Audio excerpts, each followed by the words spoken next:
Um humorista foi preso por conta do conteúdo das suas piadas e o fato de estar fazendo piada e não estar falando sério fez a pena ficar ainda mais séria.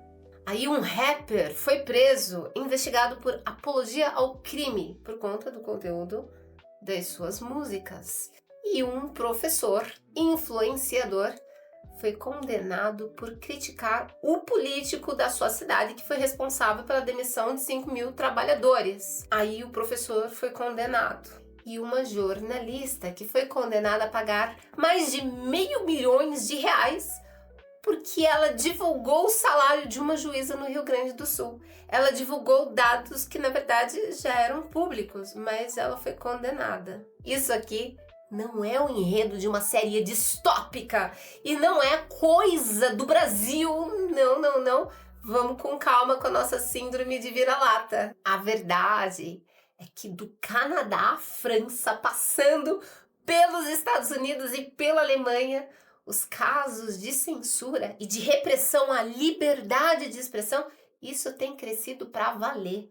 E talvez uma boa pergunta que a gente possa fazer aqui é: como que essa censura que vai chegando de mansinho, com cara de boas intenções, como que isso vai afetando o nosso imaginário, afetando o nosso corpo e muitas vezes até o nosso desejo de viver? Vamos lá! Léo Lins foi preso por ter feito piadas. Piadas. Tá, e qual foi a acusação? Discurso de ódio. Mas qual foi o conteúdo? Críticas ácidas, na verdade, e muitas vezes de mau gosto mesmo. Eu, particularmente, acho aquelas piadas de muito mau gosto.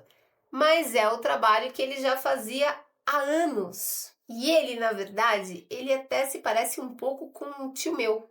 E se parece, sabe com quem? Ele se parece um pouco com um tio seu. Que, se eu não me engano, ele aparece lá nas festas do fim do ano da sua casa e fica fazendo as piadas igualzinha. Nossa, é cada piada de mau gosto, né?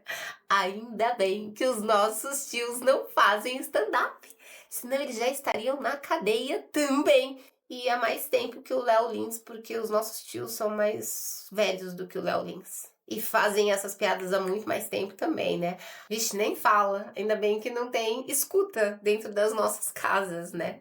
Olha só, humoristas como Léo Lins acabam tratando de temas que são bem tabus, né? São temas socialmente delicados, questão de morte, doença, desigualdade social, deficiência, fala de morte.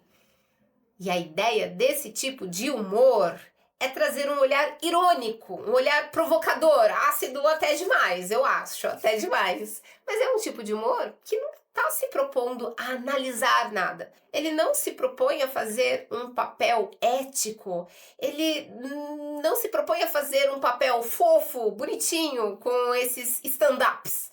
Ele tá ali para incomodar mesmo. O que não pode deixar de ser uma boa oportunidade para gerar reflexões. Isso não dá para negar, né? Que é justamente porque ele coloca uma lupa sobre o moralismo da nossa sociedade, mesmo que esta lupa acabe mostrando uma imagem um tanto quanto distorcida, não sei. Mas aqui, parte do incômodo que está sendo causado é porque a gente é muito civilizado, né? A gente só aceita a coisa correta, né? Mas raciocina comigo. O que é que você acha do filho que ensina o pai a não arrotar na mesa, porque não pode, mas grita com tanta facilidade com o entregador, com o funcionário? Ou o que que você acha daquele que diz que aqui nessa casa ninguém é racista, não, tá? Mas aí naquelas piadas super preconceituosas na hora do churrasco tá morrendo de rir? Ou o que que você acha daquela família super tradicional que insiste em honrar com as tradições e assim que descobre que a filha mais nova engravidou, manda ela pra fora de casa? Ou se é endinheirado, manda ela pra fora do país? Cheia de grana, ok, na bonança, mas deserdada, na solidão. Eu já acompanhei casos assim, tem de monte. Então, e ainda tem aquela família lá que diz que valoriza os mais velhos, que tem que respeitar os pais acima de tudo.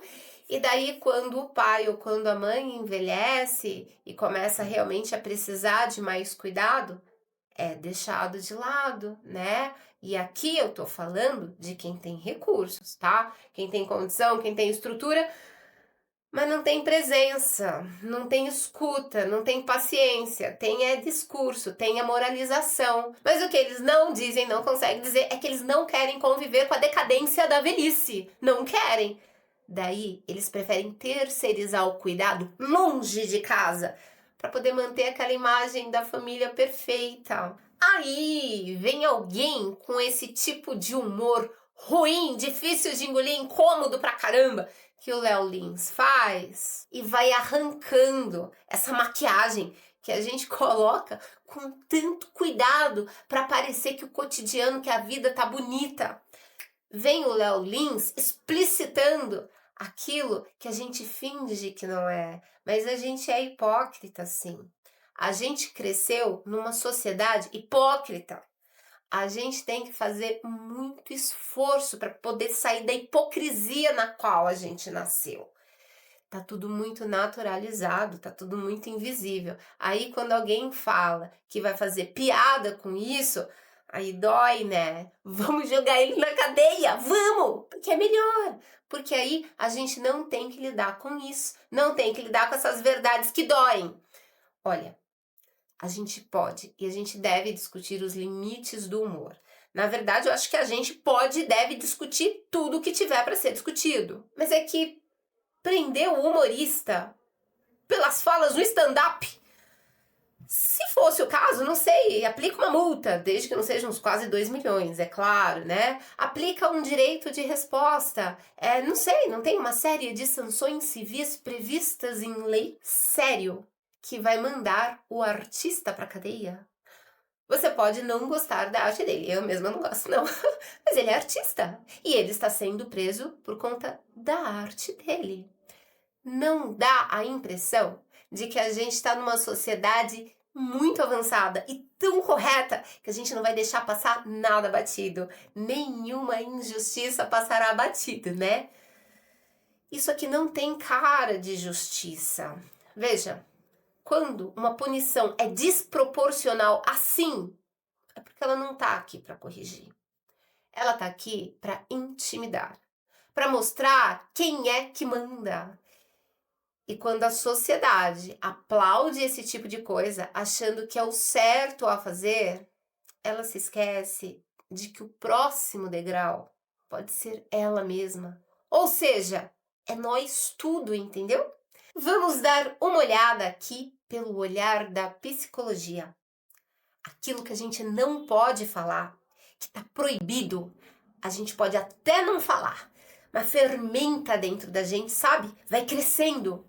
E uma sociedade que, além de não poder falar, ela também esteja proibida de rir, isso vai se acumulando demais. As tensões vão acumulando, e é claro que um dia ela explode ou implode. E aqui o Estado ou o Judiciário, nesse caso em específico, o Judiciário, ele acaba agindo como um pai autoritário. Você ousou falar, você ousou fugir das regras morais. Agora, mocinho, você vai ter que pagar caro para que todos os outros possam aprender. Mas veja, não tem uma cartilha onde que vem escrito o que é que pode e o que é que não pode ser falado. A Constituição, que é a cartilha maior, ela fala de liberdade de expressão, certo? Tudo bem, é verdade que talvez não tenha nenhuma liberdade que seja realmente absoluta. Existem limites, ok, mas o problema começa quando estes limites deixam de ser claros e proporcionais.